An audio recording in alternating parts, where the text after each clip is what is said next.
It's that time of the week where the hottest Kenyan millennials jazz up your afternoon with their refreshing live talk show. You are now tuned in to the 254 Millennial Talk. Yo! It's that time of the week. intro. Yo, it's nurmlock, you guys, and welcome back to yet another episode of the 254 Millennial Talk Show. If it's your first time viewing the show, welcome. This show is usually live kila Sunday 7 to what? Nyango, niaje? I thought Leo hauta join. You remembered? I said I remember. Yeah, so if this is your first time watching the show, karibu sana. Yeah. And kajeni kiasi, let me shortcut ya kuweka guest ilikuwa gani? Kiasi. Oh yeah. Nimeweka the wrong screen. Chio.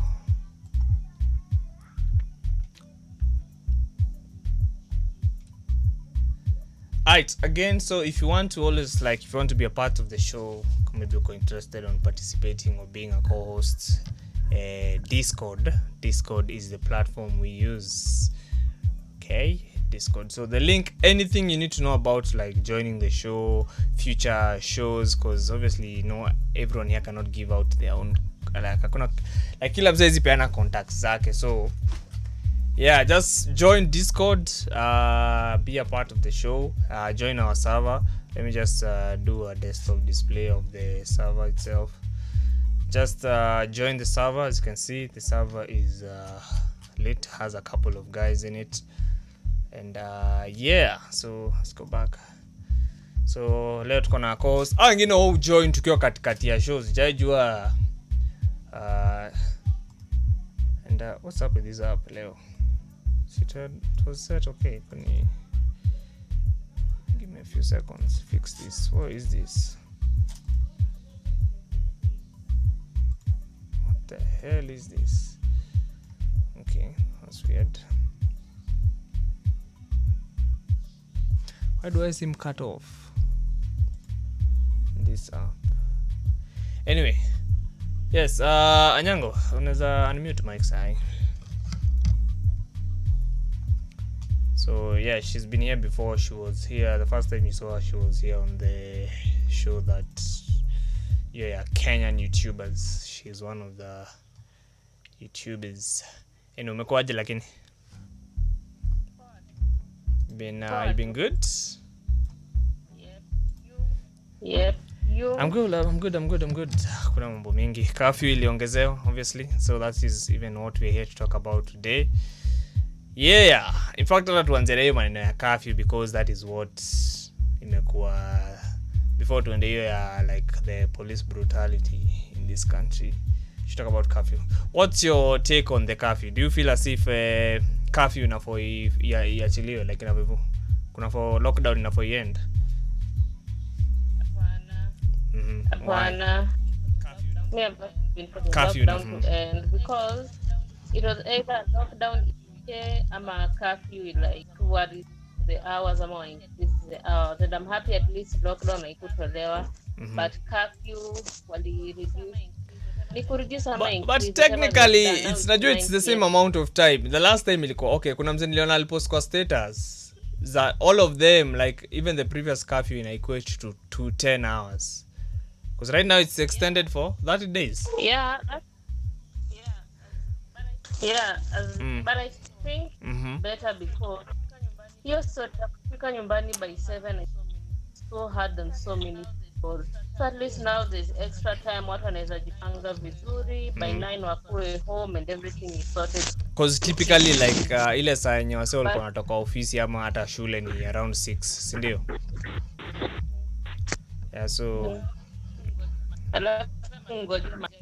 hata matatu haijai juu kuna social distance kwa matatu. Uko kwenye wana observe uko kwenye wana observe hiyo story ya social distance. Yes, matatu hizi sijui area watu watatu. za Thika huku, ai watu wanafinyanisha huku, bado wanajaza wasee, so ni wewe uvalie mask yako, possibly kuwe na hand sanitizer in your hand, so Oh no, area to just hizo stories za corona. Anyway, thank God for that. Because according to me, kama lockdown ingetolewa, this one would just be every man for himself and God for us all. Because people will be coming from all over the country to Nairobi. People will also be living Nairobi. Mtu anaingia Nairobi analeta corona, mama mtu anatoka Nairobi anapeleka corona. It will just be like that. me personally I will say nazaenda na hiyo approach ya God for us all, every man for himself, because honestly I feel as if like third world countries are too well equipped na dealing with such things, so I don't know, because I mean umshaambiwa valia mask, sanitize, so if people are not willing to listen, I mean sasa utafanya nini? Unaona? So I don't know, me I mean support, it's good wametoa hiyo nini, it's good wametoa like wame extend the time.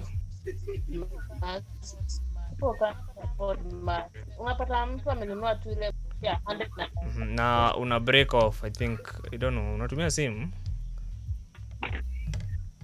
your voice aniaje. Papa Jones, wewe ndio the new guest leo, hebu kwanza jichape intro.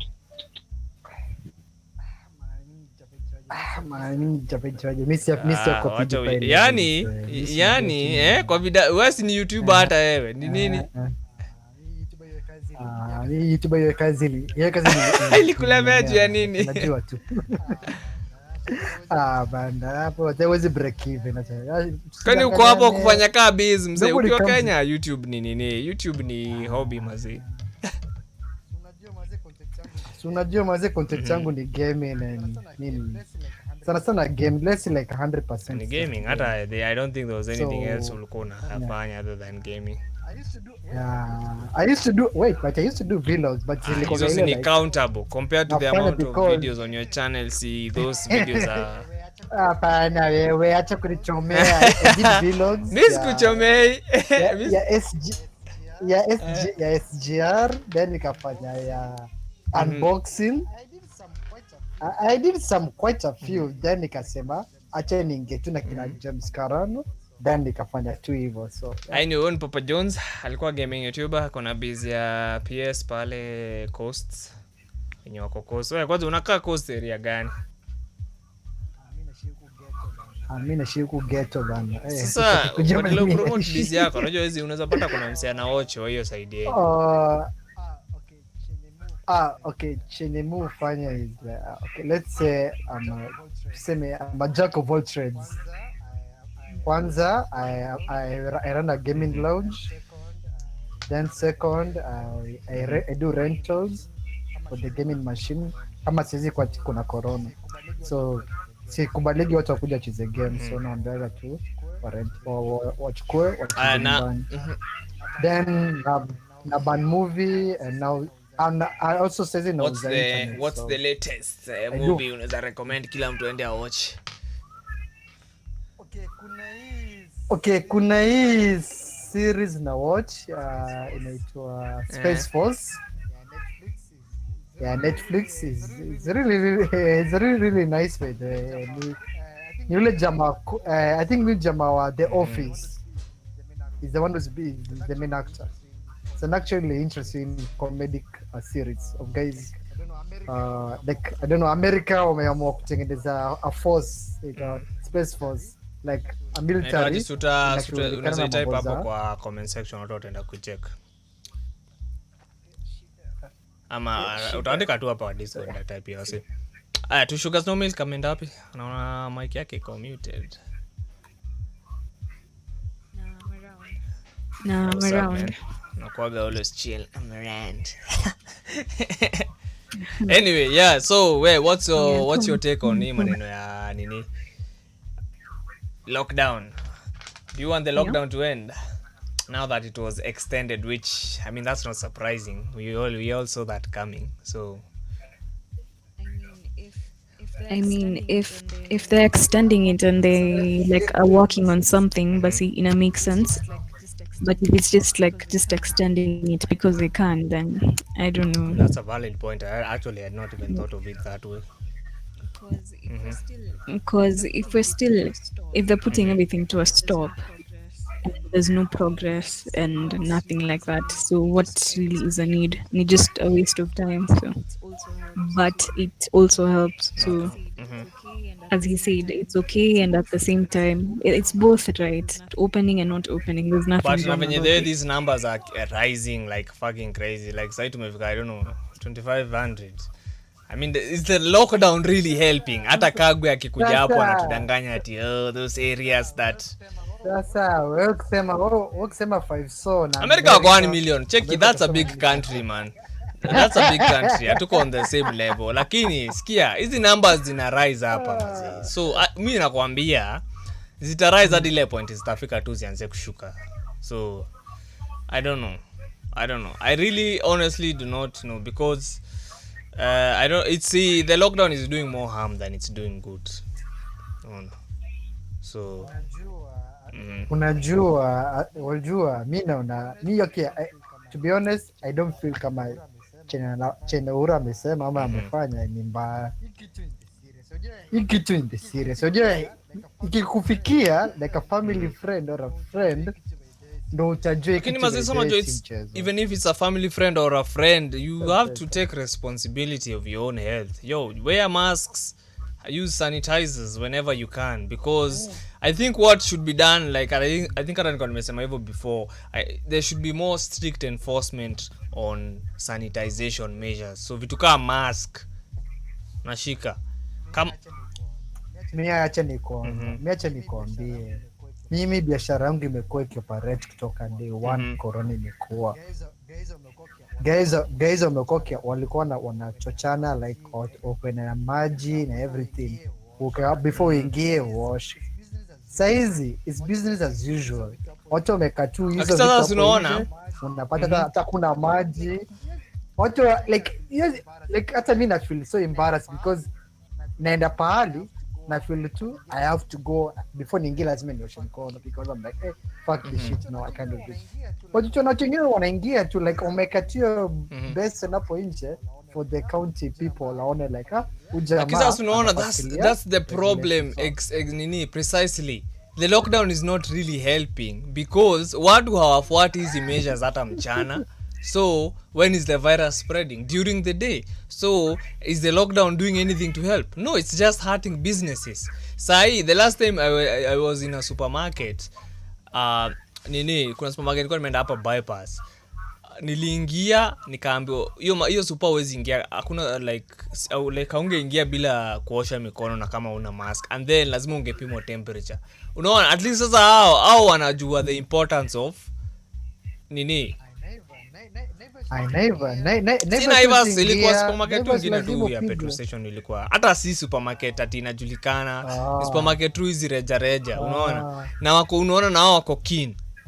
Unaona? So if kila mtu angekuwa na enforce hivyo, ndo sasa mnaweza kaa. Lakini sasa mkisema lockdown, unaona venye wase hapa wanatimia ile siku itaisha wakunywa kaa waenda wazimu. Hata zilisikia Kagwe anaita zui the Kagwe special. Acha nikwambie, no, we Kenyans tunakuwa so petty. I mean, I drink also. If you feel want to drink, kutoka day one, guys have been selling liquor. If you want to go and buy liquor, unachukua liquor yako, uende ukunywe penye utakunywa, that's your own problem. Haimaanishi Uhuru kusema that msikunywe. It's your right if you want to go and drink but amesema msiende out. Like sasa hiyo ndo wase wanataka kwenda dunda. But that's stupid. You need to sasa tunaona, and the only way you can mature sometimes is through dealing with consequences of your own actions. So that's why mimi nimesema lift the lockdown. Wenye wanataka kudedi waende wakadedi huko nje, knowing very well that your health is your own responsibility. I may sound as a sadist or whatever, but I just like being realistic. Hata Italy hiyo time waliambiwa ende lockdown, si waliringa wakasema tutakunywa venye tunataka. Ona what happened. Do you see what happened? Kuna mtu aliwaforce waende lockdown, ni wao wenyewe ndo walijipeleka. Waliona ni kubaya. So I think it takes such measures ndio unaona, ndio wase wanaona the seriousness of the situation. Wase msi tao wase kuna kadhaa wameenda tao wameniambia wase huko kwa business as usual venye tu wao unasema, kwanza especially coast nasikia huko watu hata hawajali anything. Cause mazi hapo tunajua the highest population ni Waswazi mazi za wako hivyo tu wanasema okay, kuna watu wanaona like propaganda, wanaona fake, exist kitu mambo like exist, tunachochwa nini. I think hata to sugar to milk you had a point on that, the anti something. But remind me that thing. Remember that point you were telling me some other day about the misconceptions that people might be spreading around about the virus. It's because most people see that they don't know someone who has it, so they're like, it doesn't make sense. So that's the thing. So I don't know. I guess people choose not to believe. Ngoje kupige kwa mlango. Ndio hiyo. Kwanza kama if you, especially if you know you're in a high populous area place kama Isilis, you ghettos, you wapi, unakaa rento, mazee you should be very strict and keen on your sanitization mazee. Juu sasa unajua in reality hizi ndo zile ugonjwa zinaoneshaga the difference between poor people and rich people. Do you think rich people wana mingle na wase wengi? See, most of them are in their houses. They have activities to do in their houses. Lakini mtoko pale ghetto, unajua wase rich wengao labda ni rentals wanaown, unapata yeye analipo rent regardless. So business yake haijafectika, yako sawa tu, because there are some people whether we like it or not, businesses zao tu zinaendelea kurun. So it's up for everyone to take responsibility, because wase usipotake your responsibility ndio kitu itaendelea curfew haitasaidia. If you know the psychology of people, ukiwafungia ndo sasa ina breed arrogance. Nakumbuka ukiwa high school venye ulikuwa unaambiwa usifanye kitu ndo unataka kuifanya because it seemed cooler to do it. No. So but it's maybe also one kind of the influence. Unajua cause everyone let's say on Twitter like hyping up ndio hiyo sasa that mob mentality. In this mob mob mentality. So everyone is like, by the way, there's no go jump ni aje kwa nimeona mjoin. What's up? Msana tusikia. So unaona like inafekwa ka Switzerland like gava yao haiku impose curfews because like nilikuwa naona some interview on the street walikuwa wanasema they feel good that the government is responsible enough to trust the citizens to know what they're supposed to do. So it should be the same case here. If the city what? No, wasifanye. Are you seeing what kina Magufuli is doing? Yes, usikie. In reality aliongea ukweli. Yeye alisema akiimpose curfew country yake itadede mazi. Economy itachapa huko. So hata nikupe example nzuri. Ukienda kudishi dem, acha nipe an example machuo. Ukienda kudishi dem na ni random. Ni nini nakwambiaga uvalie condom? What tells you to wear a fucking condom? Unaogopa, si ndio? There's that fear.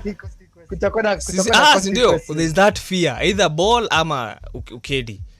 Ndio hiyo. Unaona? Na most people who follow your protocol, juu wanajuaga hakuna mimi naweza kudedi. Lakini sana ndo ana kushow trust. If ukiekea citizens wajigovern, waone consequences za actions zao, ndio sasa wataona yenyewe hapa itabidi tumevalia mask. Unacheki?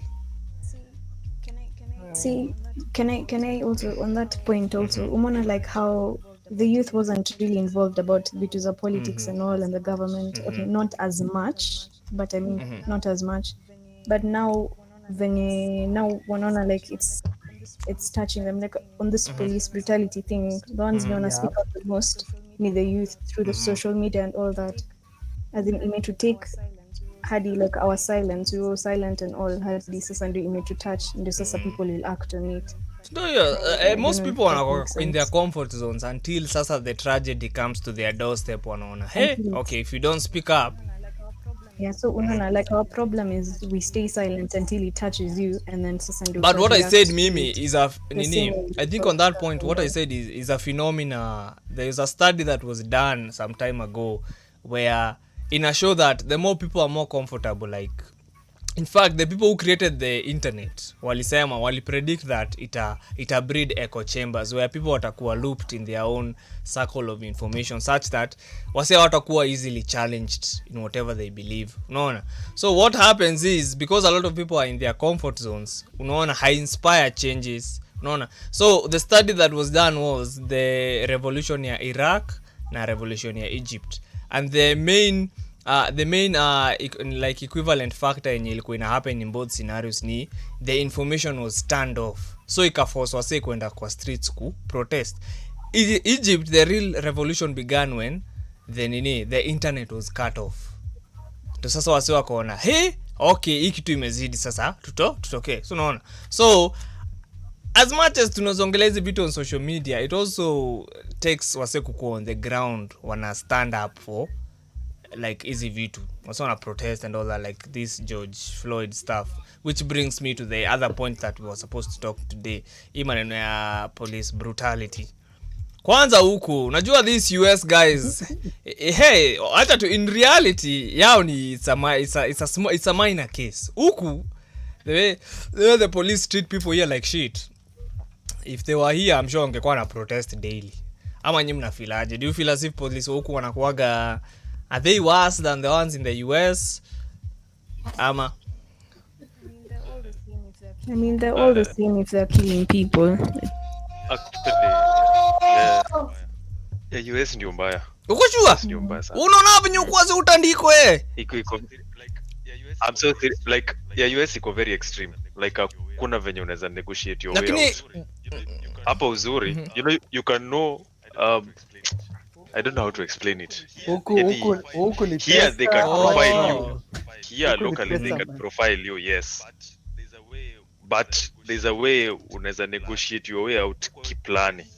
Huko US Lakini there sasa is no way. They just see you are wakiona tu you are black, wewe ni you are arrestable, if that is an you are a prime target. Exactly. God, there was a video I was watching Exactly. some Sudanese who was an FBI agent, alikuwa amekujiwa. That's Nimeisha. what- yes, boss. And then after watole That's what- ID wakaona The guy- ya uni FBI. they've arrested Kawambia I the need to see person. I need to see your who anaitwa aje? I think imeanza hata ilikuwa ina trend hata. Oh my god. They arrested the wrong person. Basi. That's fucked up, man. Unaenda una Basi arrest ilikuwa FBI inakaa agent. vibaya, like, just Eh, yani baka even the FBI agent was saying these cops are so stupid, they don't understand that anyone can enter the police force, whether you're black or in fact white in most or cases Asian, it they doesn't matter. Anyone anaweza wanatakaga squeeze wasi kama yote. hao, unaona sasa, meaning it worked. Hawezi Yeah. suspect the Sudanese being aye kukuwa an FBI agent. So But- I don't know, but huku me in all honesty hata kama but hizo cases tumeona za US, yes, ni mbaya, but I will say zao ziko bred on the circumstances. But huku we are all black, so you can't say a cop is being racist towards you, unaona. It's some form, I don't know if ni kama wanakuwa wamedungo testosterone wakifunguliwa asubuhi, especially GSU wakiachiliwa. Hao watu wanakuwaga like they are so fucking brutal. I don't know how they deal with people, unaona. Which I is think- wrong, like use things like tear gas. Acha niseme psychologically wa US ndio wabaya, physically hapa Huku wa Kenya ndio wabaya psychologically sana. huku sidhani makarau wa huku wengi wao wako literate. Cause huko yani they try and mess with your waje kuna vile ile, do you know how to play devil's advocate and venye yani they'll make sure that hata hiyo point yenye unajaribu kupigania it has no validity in it. Hapa yani hata waongeleshe nini, they just don't care. The only way they know dawa ya kukutibu. Lakini sasa hata like hata nilikuwa naona video za wase wakitandikwa kwa curfew. They don't care whether you are learned or not. They just know that kupiga ndio. Lakini sasa honestly sasa hii maneno kama hii maneno ya curfew, kuna ile nilikuwa naona mjamaa kitandikwa and then niko like sasa umse akatrai kuambia ukarao mazee mimi ni truck driver na ni goods and deliver. Sasa umse si akaresist juu alijam. Wakamvamia. Kwanza mwenye ana record ni madhe na nasikia clearly akisema unataka kupigana na askari kanyaga yeye. Sio nini? Hai. Sasa really like what is that really? What is that? Like you police kwanza junaonaga wakiletwa hapa kwa TV. Why do we even interview these fucking cops? They will never give out their own. That is something you need to understand. They will never give out their own. Ushaona inspector generals wakiongea wanaongeaga na arrogance kaingine hapo hadi niko like sasa aka kajamani kanasema clearly juu hapa naona ni ujinga umsi anaongea. You know it's like an embarrassment. That's nonsense maze. And that's what they're trying to kufagilia, like unajua wanataka ku ride out hii phase. Majama wata riot, watapiga kelele, watanyamaza, life story ifagilie. Usikio jamaa tu alipeleka kwingine. But sasa what is that? Wako na too much entitlement. Mbele makarao. Me makarao, I don't know. I really there is good police. They are the law. They are the law. Wako na bunduki, wewe una bunduki. So you have to and this is why as unpopular as this opinion may be, this is why I support citizens kukuwa na guns, because that is why even in the first place in the US walieka hiyo rule cool that in fact that constitutional statement says in case of a rogue governments the citizens should have a way to protect themselves. Unaona me at least maze ukiona gun weza tisha unajua kama unaona in the case of that looting ya US I saw that some stalls kulikuwa na private hired guns walikuwa wana protect. Unaona obviously si kila mtu ana qualify kwa na ganji huku hivi waseni wajinga tuongee tu kweli kuna watu tu wanaweza misuse hapa unaweza kuwa kuna beef and that is why it's so hard to like and people will go shooting people in clubs not mention mtu amelewa ameona kademu kamechipo hiyo but sasa unajua that's why hata in this country we can never start a revolution. Mtaitio tu GSU mnaweza pigana na GSU aje how at least mngekuwa na guns wangeona we hapa tuna face watu wanaweza tumaliza so tebu tu either tukae chini tu negotiate na hawa say ama I don't know but I don't know. It will never happen. I'm scrolling through YouTube natafuta hiyo interview na huyo karao. Kwanza kuna place nilisikia mimi ningemwambia alikuwa anaambiwa reporter ati hey listen to me kwanza I can see you are reading through some text. Ningemwambia kijana uko kwa space yangu unaniambia nikusikize nini? Si nimekuita hapa interview. The thing ilikuwa sumbua like the guy anasema ati this person was ule jamaa ule is it Samuel Karaoke ama Samuel what I think Samuel Karaoke ama Samuel Maina, the guy whose nose was broken. Trending days later is a hashtag. He's fearing for his life so he can't leave the house because anajua atavamiwa. Actually hapa nimepata hiyo video let me share. And because there are so many cases people disappear and he's not fearing au magunza man, he's fearing the cops. Wao ndo atamvamia so anasema ati tell this guy to come and see me in my office. Anakuambia why hata unadhania do you even think ati hata unaweza engage office in the first place? So I have that interview. I don't know if I can live stream it for you guys muone na bado I hope it affect stream but I may just live stream that this is thing the most for you guys to see that interview. Stay play out but I don't know, there's some level of arrogance with the Kenyan police here. I just think that we need an actual separate body to deal with these guys. They do.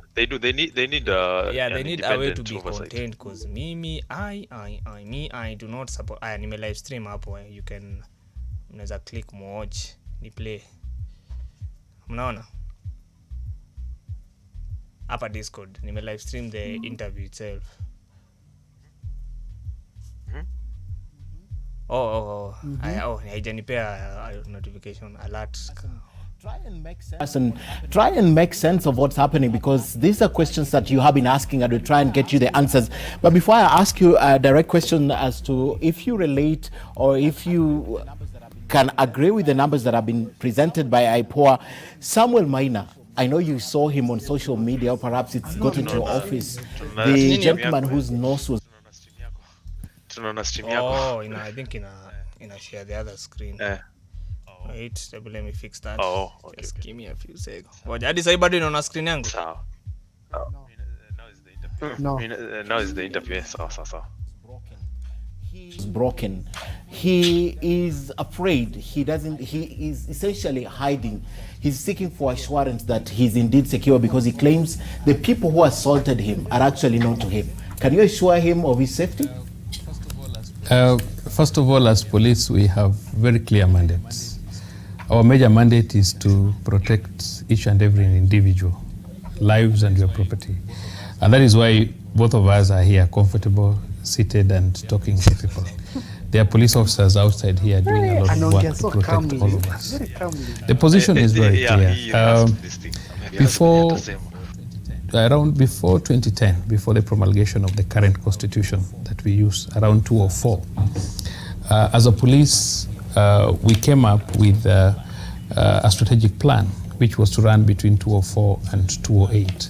The strategic plan, in our strategic plan, one of the requests that we had made is that we wanted to have a civilian oversight authority.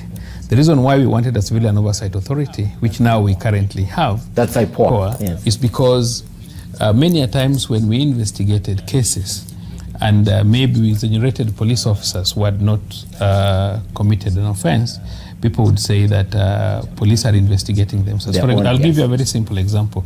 The case of Ramadan Juma. Can we go to Samuel? Before I go to that, yes, I just want to give you a case. For example, the case of Ramadan Juma in Kakamega, the one which you have just highlighted, that he was killed by police. This gentleman was killed by watchmen in a place called Sichiral in Kakamega.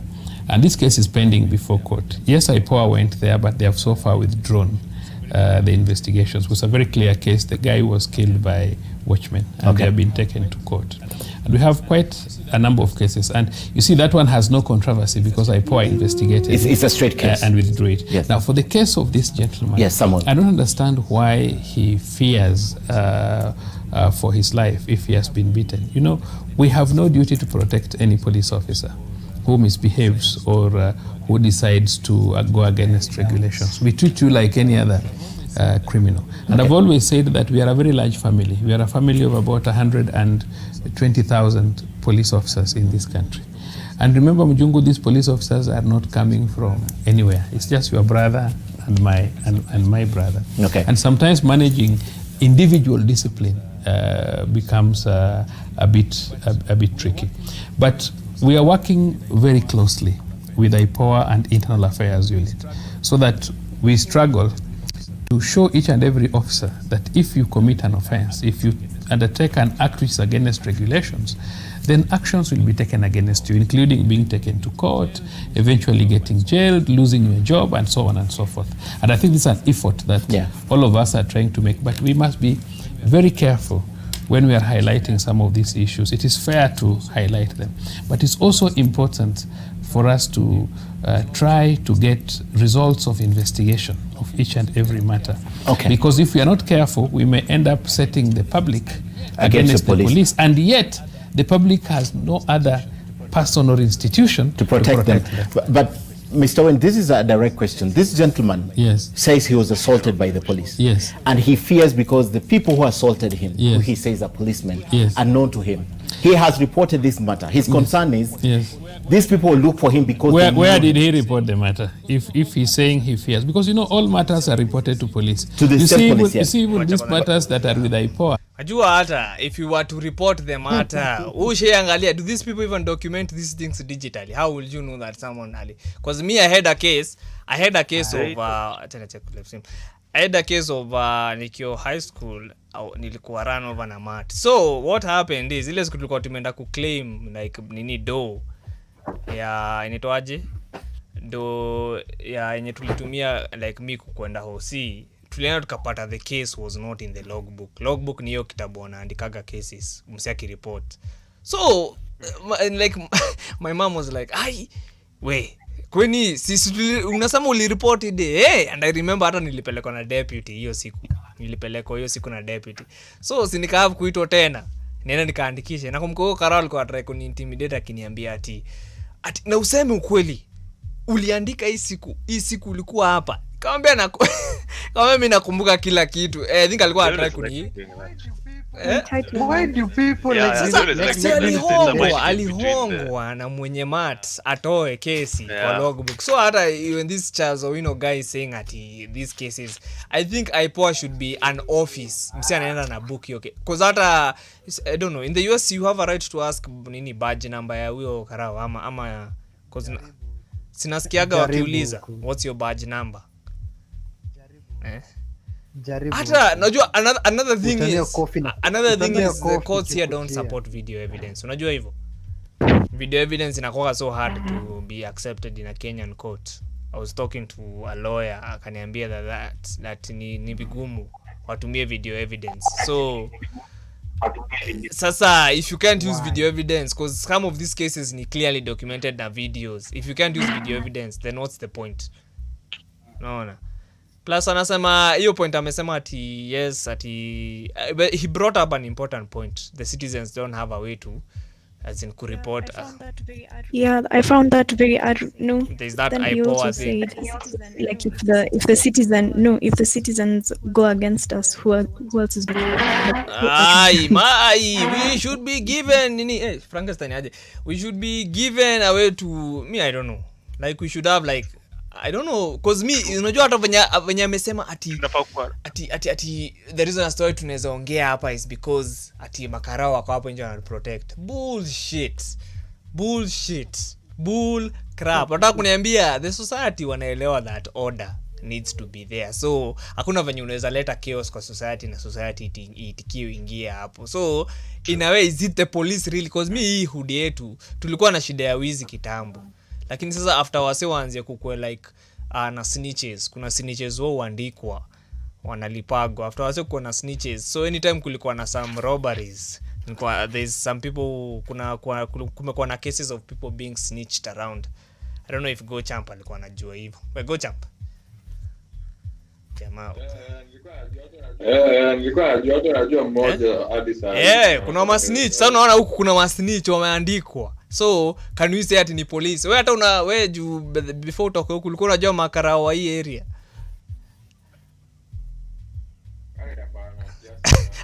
Sikuwa nawajua because I've never met them. The only time I met them ni recently, ile time nilikuwa nimeketi huko chini. There was some recording I was doing na huko down. Then wakakuja wakaniambia ati radio station yuko tu hapo kando. Nikapiga starehe nyumbani. Na sasa wametumona ka chief. Chief. Mazee. So mzee yako very arrogant akisema hapa ati tuko hapa ati juu Makarao kitu gani mzee? Niache nikwambie. Hata kwa unacheketa base yangu ya biashara, kuna jamaa fulani anakuwa na barber shop like kama mambo za kunyoa and anakuwa pia kadem mwenye pia after kunyolewa anakupaka unajua ile customer service and all that. Sasa before corona iko like ilikuwa maza kuchacha like unajua watu wa salon and barber shop they used to like continue doing their normal businesses, ndio.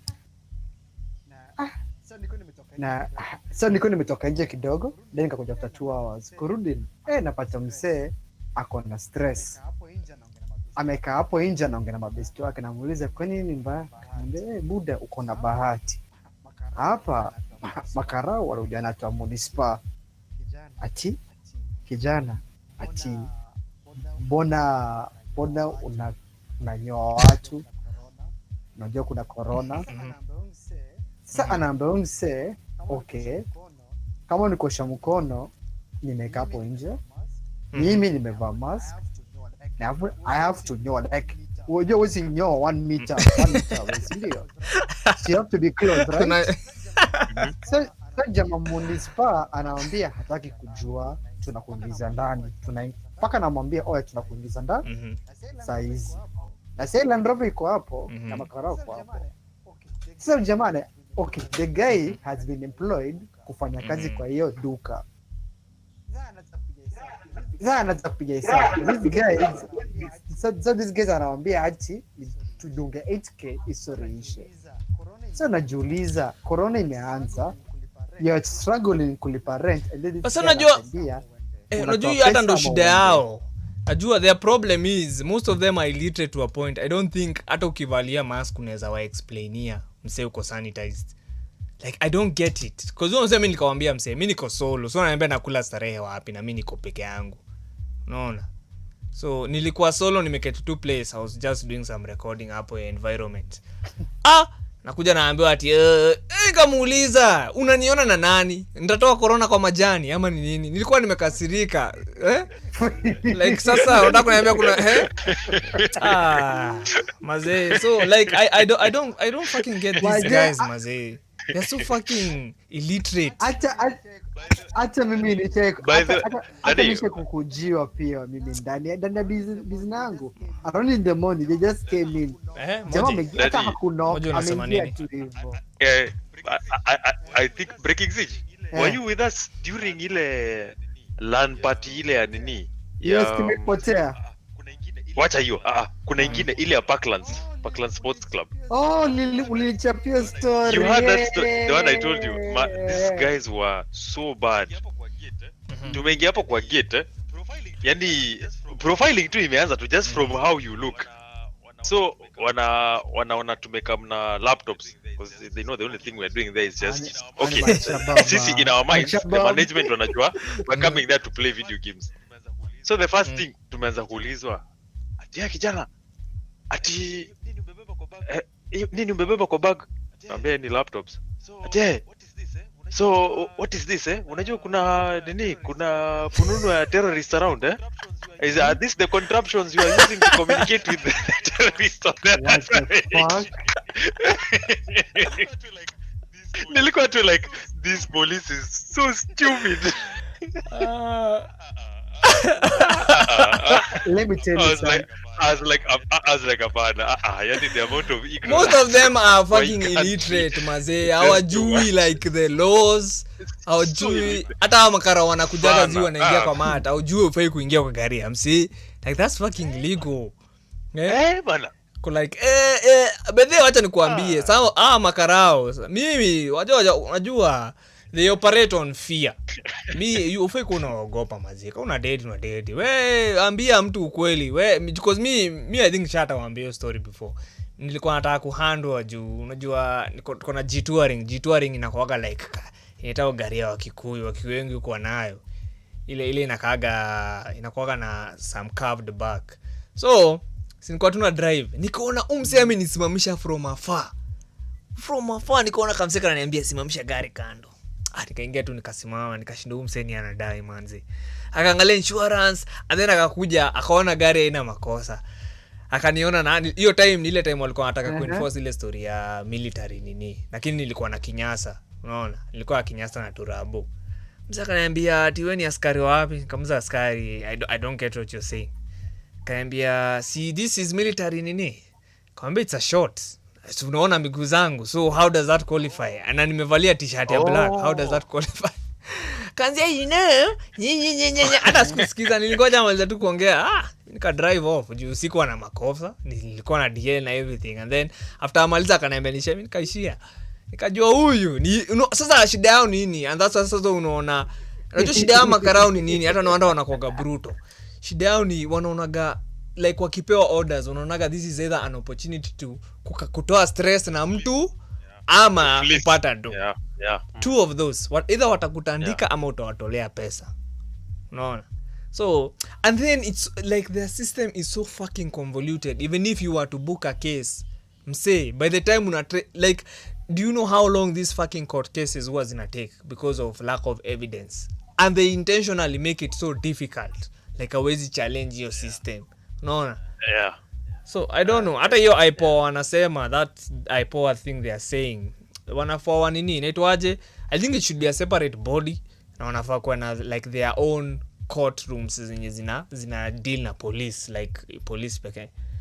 Athili na Emmanuel nani the level of corruption in Kenya, like wanafaa kuwa na a separate oversight body that has prosecutorial powers. Yani hata kuna na anytime like they are sent out kama is time ya COVID, wanna make sure that there is people who are actually watching them.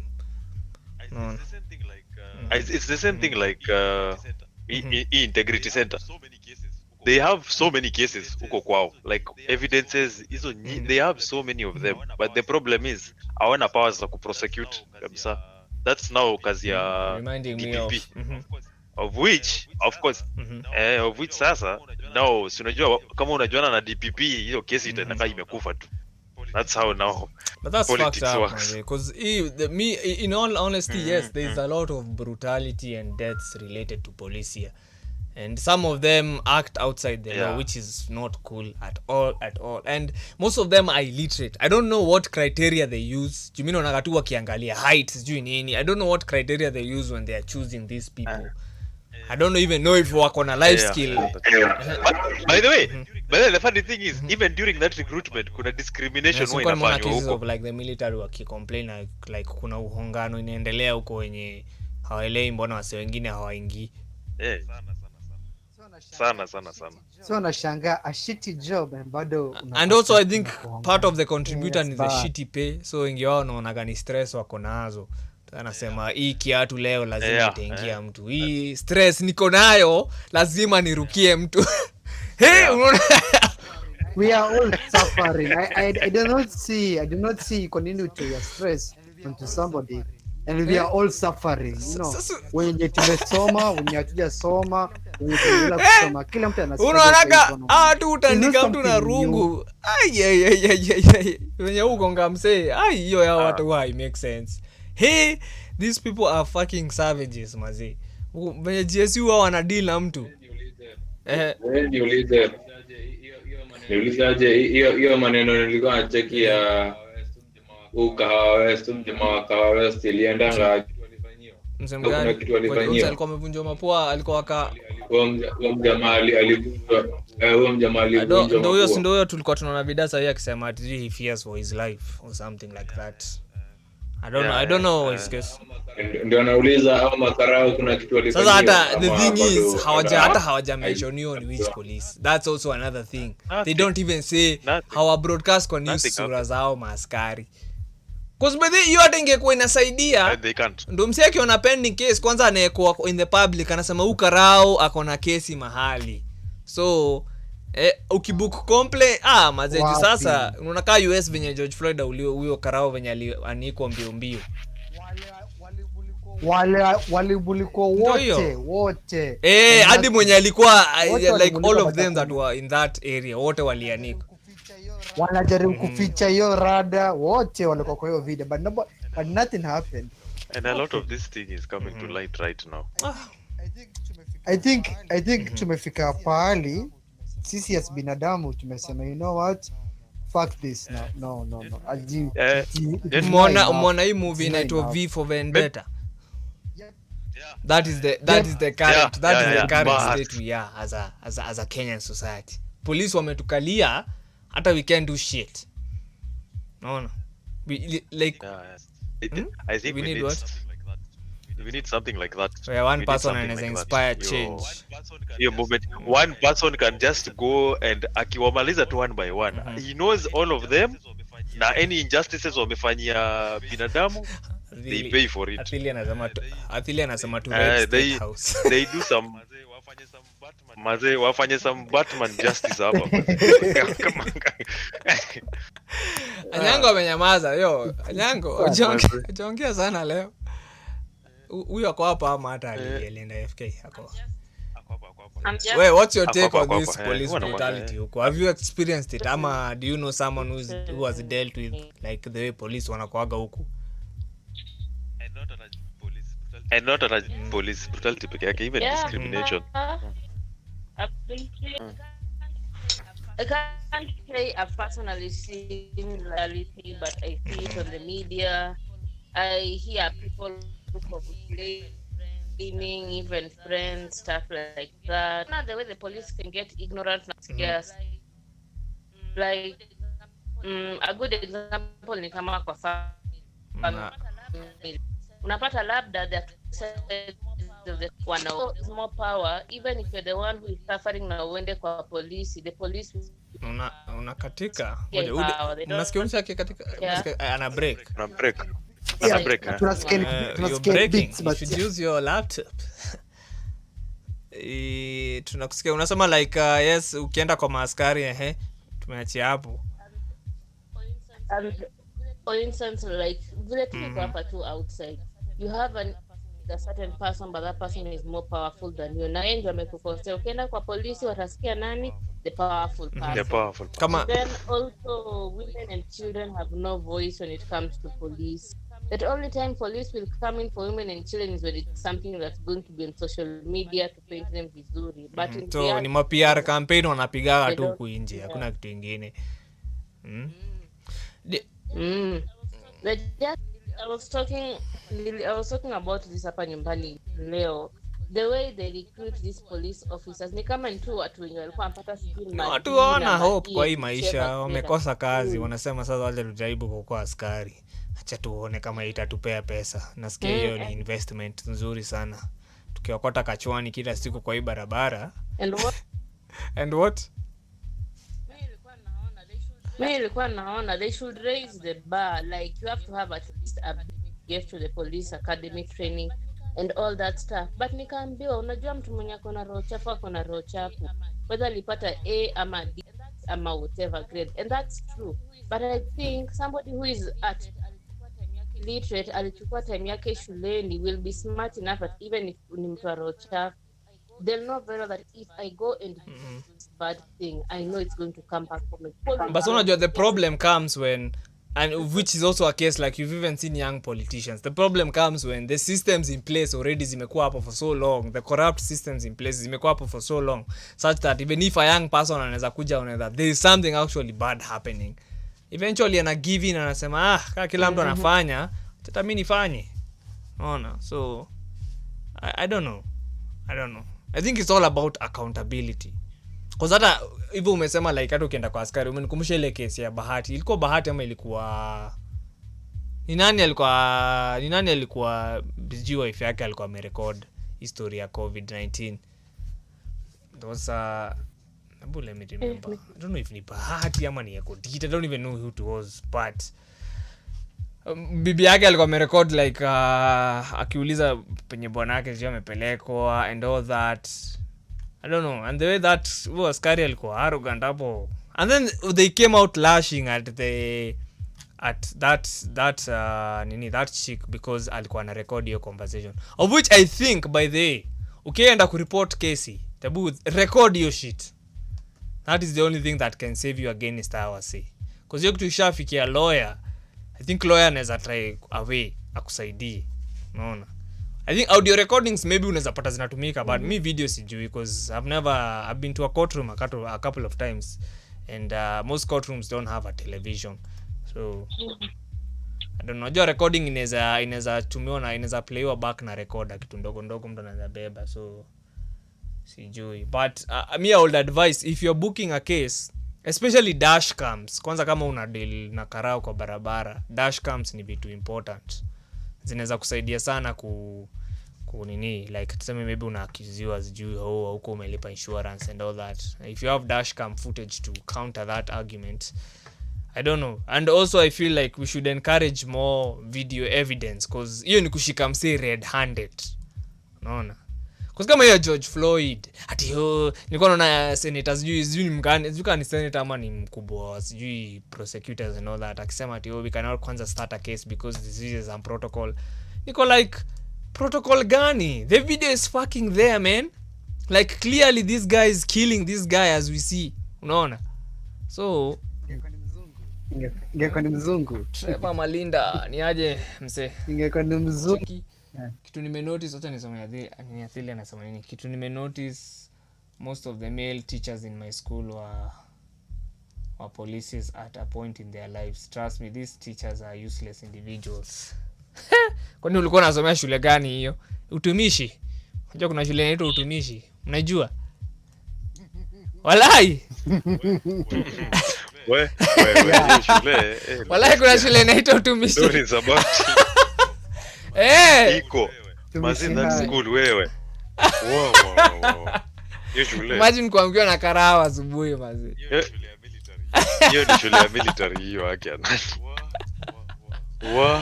Bakisha 3 minutes hiyo. The stories about nani go champ nasikia huko at the stories you've heard what the kwanza moja amalize before niulize go champ. Nasikia ati was okay, that is it the primary school? Nilisikia hawa tu wa hiyo primary uchapwa na ile pipe ya inaitwaje ile kitu ya kusukuma mavi kwa kuna Raimana high school ile ya black that's you plan inaitwa plans hiyo kusukuma mavi hiyo that one Lance ni aje maze hakucheki it's so bad and I think it's painful, man. Anyway, I don't know. Nani we go champ since uko Australia lakini hujakaa nje for long, so I don't know how like have you ever had a run in with the police or what's the attitude of the police huko Australia? Zile mimi nimeona huku ni totally different na kile utapata ukiwa huko home.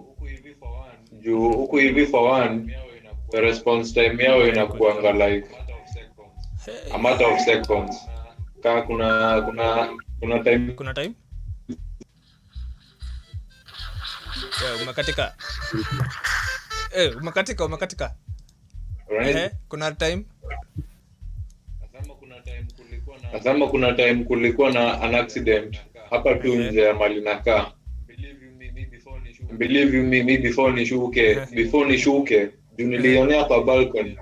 Before nishuke niangalie nini imehappen, makarao walikuwa hapo na walikuwa naangalia wase hizo vitu hizo protocol. Alafu huko hivi huwezi, you cannot dare bribe a police. They're very strict on that policy, like they don't really lakini sana hata huwezi jaribu. Heri useme pole ati utarudia kuliko umwambie atishika hii. So citizens wako trusting of them, like police wako responsible, wame prove that they are responsible such that a lot of citizens really trust them. Alafu hakunanga hiyo stereotype. Juu hata ni ngumu upate karao ati anatembea vile unaweza pata karao Kenya.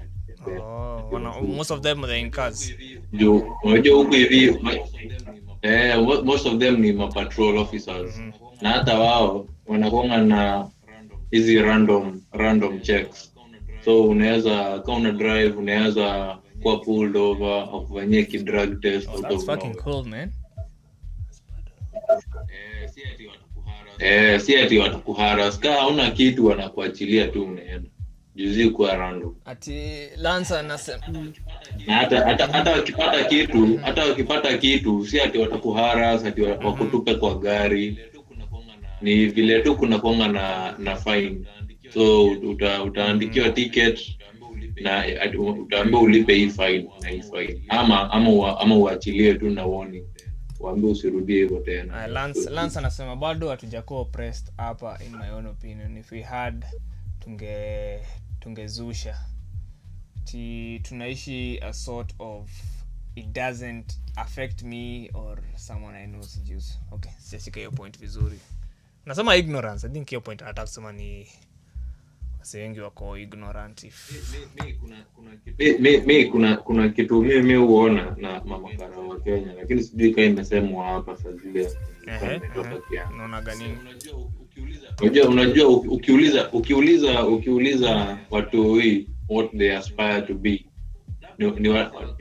Labda huko wase wa class 2 huko class 1 wanaweza sema police probably. Lakini nani in the right mind akiwa high school anaenda fuck the popo. Hakuna mtu sema ati anataka kuwa police ama akiwa high school. As in hii inakuanga like an alternative job for those. Nilikuwa nimesema Anyango, kuna point Anyango alikuwa na raise, ndo nikamwambia that most of these recruits ni wase wame lose like hope in life, wanasema takuwa karao, nimepata chance, ama ameambiwa na mzae, cheki nimekupatia ka connection venye unaweza kuwa karao kuja ukue.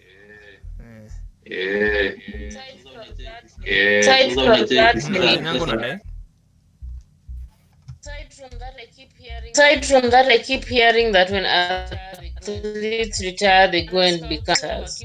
Wanascoutiwa wakiwa in sijui class 5, class 6 to be athletes, wanaambiwa about education or anything. Police wakiretire, go run and police wakiretire ni sijashika your point.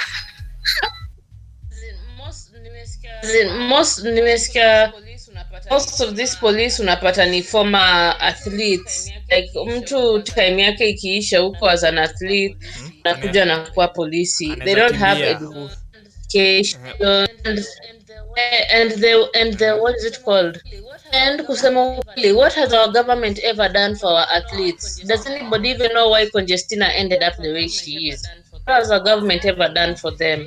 Nothing. No appreciation, no nothing. So open society kusema kweli, so wakipata tu hiyo chance, I feel like nobody appreciated me then. I just did things for my country, made my country famous, did this for my country and that. They took me out of school and cheated me. Now when I get the chance, I'm going to pay back society vile walinifanyia. That's why I think it is. Uni Lance ama ni Lance. Yo ni aje man. Ni mimi. Sema. Ndio nimefika nilikuwa natumia phone hiyo time anyway. Nilikuwa sema like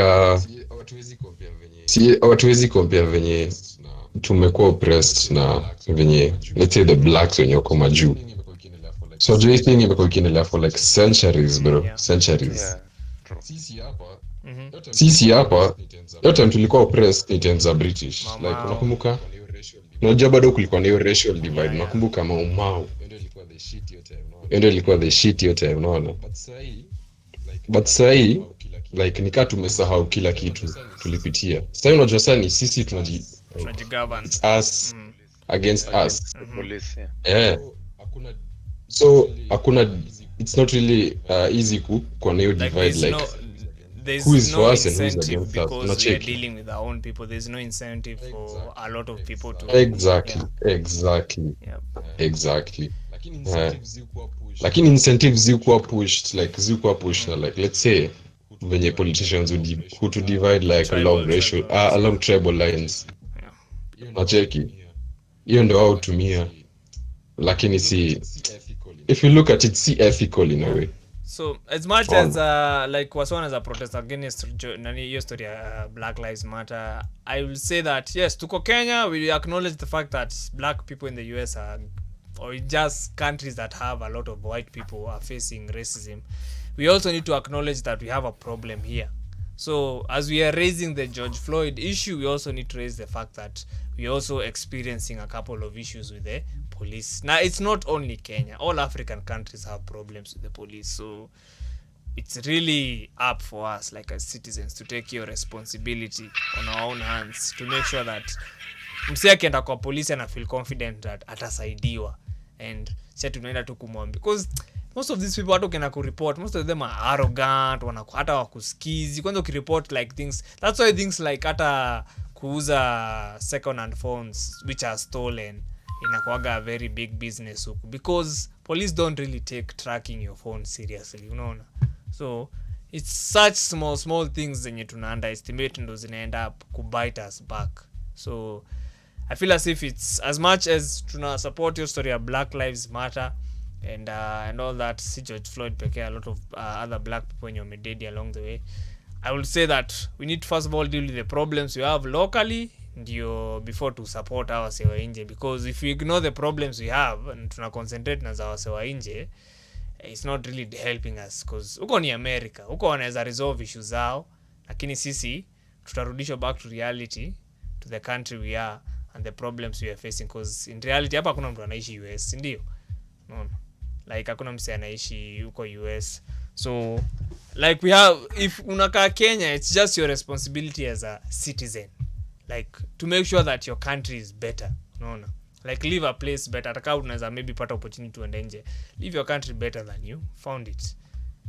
Like me, that's why like I even started this show in the first place. I'm not a big fan of sitting down and just keeping quiet and memeing about problems, nini, no. So I love speaking out, and I love like making sure that because in Kenya life is not as bad, but I feel as if things could be way better, no. So me, that's my conclusion. So what about you guys? Ila mtu conclude ndo to end show.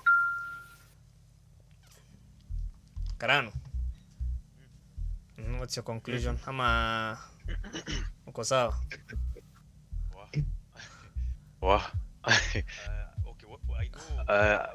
I know as in kuna hizo vitu zote tumeongea about, of course kuwa na oversight over the cops as a whole, but I don't know if like here locally, I don't know if we need to sit down with these guys, we have a chat about what the problem is, what is it that they have against us. Which guys? The cops as a whole. Which guys? The cops. Wait, because it's not like you can't really say it's the cops only. Wait, just hold on, because like in particular, and I know the police as a whole kuna structure kubwa sana. So like we need to know where the problem started from. Why is it that they have a stereotype against either, I don't know if it's all citizens or specific citizens as a whole. It's common mwananchi. And yes. So na hii kitu ita take a very long time before we find a solution for it. It may take years, maybe centuries. But I think that's what we need. But kitu cha kwanza I think is that oversight. An independent oversight. Not linked to the police, yes, but they are just there as disciplinarians to make sure that our say they're actually following and abiding by the laws. Now of course wakuwe na hizo powers za kuprosecute, because if there's the oversight but they don't have those powers, they'll just wataendelea tu na hizi fitina zao. We will know them but we cannot. Nimesema independent from the police, ndio kuzikuwa na any police influence ndio waanze kujitetea huko. Haya, Lance, lakini wewe Lance hata ndio umepeana conclusion. We Siege, Papa Jones, uko na nini ya kusema wewe as we end the show? Unajua hizi maneno za politics huwa inakuwa very sensitive matters, very sensitive, and sometimes spendagi sana kuongelea sana. Acha wewe uko kwa show yenye iko about ni kweli but cheneza kusema whatever is happening is not right. Acha mimi as a businessman and as a self-entrepreneur, we always have this fear of one time either the municipal will come and harass me, Makarao, MCSK, inaweza kwa anybody, and these are the same people wanasema we should go to them or tusaidie. So vile Karao amesema it will take some time, I don't know, but hii kitu ni kama inatoka from one generation to another generation, like it keeps on just going endless down. Like wewe ulifanywa hivi kwa lazima ufanywe jamaa hivi. The challenge is to cut your cycle of doing that. I think somehow the system will be doing actually much better. That's how I can go. Jump, what's your conclusion? mimi labda tu niseme ati I think the whole police department, whichever category it may be, needs to undergo proper training. I think the government should heavily invest in the training due hata ikibaki that most police hata wakibaki illiterate hivyo vile iko sahi. I think what matters most in hiyo training juu hata watu wengi bado huenda job zenye hawajui kufanya properly, they undergo training of how it's done. So I think if the training system is like heavily improved, I think kunaweza kuwa na chance of change, because the first thing they are supposed to do is like look at ni nini inafanya mapolice watolee watu stress, kumaanisha maybe the kind of training they undergo ni maybe ni kitu inawajazanga tu stress tu kila wakati. Inaweza kuwa about kila time ati ni kuhusu kunyorosha watu, lakini probably hawajui kuhandle mse mwenye ako probably mentally ill, as in the end result yao inakuanga always violence. So I think hiyo ndio nasema inafaa kuwa improved on, and as much as tumesema, and for me, as much as tumesema there needs to be an independent oversight body, I also think as if police wakapewa platform yenye they can report their own, because let's be honest, not all police are bad. I have a couple of friends that are police. I don't know if they are bad because I've not seen them working, but I feel as if some of these people get into the police force with genuine intentions. So I feel if there was a way a police could report another police anonymously, I think that will be taken seriously. Unaona? Because sasa msi anaweza ogopa, unakaa hapa hiyo scenario nimewakupea ya huku home, like kuna snitches, so it's very hard for someone to join like spread sijui wizi juu utasnicho. Unaona, if was makaronge kwa nagopa makara wenzao wanasema hey, naweza fanya hivi nijipate ndani juu nimesnichiwa. So also they need to be responsible on their side. That's a very good point. And Nimrod amesema hata hiyo ya training, that's very important. I feel as if the training wana undergo kwa hizo camps, it should be about the citizens. No, like it's not there to serve them, they are there to serve the citizens. Anyango, do you have a concluding point? Is she here? I don't know if she's there. Maybe ameenda. But to Sugar's No Milk alishia sometime. I think aliambia maybe she's busy or something. Yeah, Anyango. Do you have a concluding point? Hello? Oh, sorry. But anyway, I have none. Anyway, when wamekuwa kwa chat, Athili kaka kawaida, this guy anakuaga kwa all the shows. Thanks for the support. Trevor sijai kuona. Your name is familiar though. Lance amekuaga akiwatch, leo ndo aliamua kujoin co-host. And Trevor, yes, Papa Jones ameandika hiyo movie yenye alikuwa amerecommend at the beginning of the show. So yeah, so same place, same time. The show is usually on Sunday at 7 p.m. to 8 p.m. So 1 hour. This is a live show. I'm thinking of editing highlights from the show because I'm sure not everyone is interested in watching the full show. But yeah, I'll see about that. So thanks for the ones on your Mekwaki view. And yeah, you are welcome to join our Discord. Anything that you need to know about the show is on the description box. So the Discord server, the Discord server is the one that has a lot of everything, the upload schedules and all that. So yeah, man.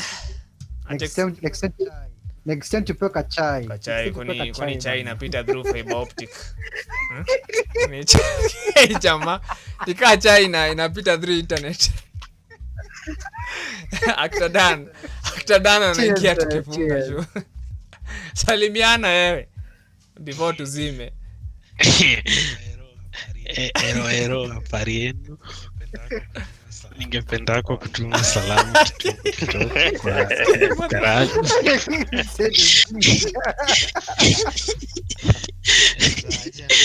Eza agenda rewind stream. Oh, umeinvitiwa. Mimi ndo nilikuinvite. Mimi ndo blood yake bado. Sawa man. Wewe akitadana.